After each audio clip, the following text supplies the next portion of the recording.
கொழும்பு பிரதான நீதிவான் திலனகமகே நீதி சேவை ஆணைக்குழுவினர் இடமாற்றம் செய்யப்பட்டுள்ளதாக தெரிவிக்கப்படுகிறது. இதற்கமைய திலனகமகே மொரட்டுவ மாவட்ட நீதிமன்றத்திற்கு இடமாற்றம் செய்யப்பட்டுள்ளதாக எமது செய்தியாளர் தெரிவித்தார்.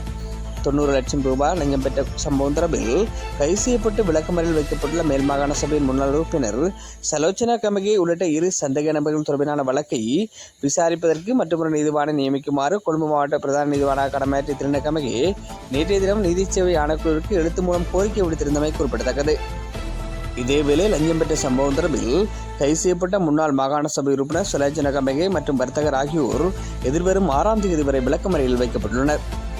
சந்தேக நபர்கள் இருவரையும் கொழும்பு மேலதிக நீதிவான் முன்னிலையில் ஆஜர்படுத்திய போதே உத்தரவு பிறப்பிக்கப்பட்டுள்ளது.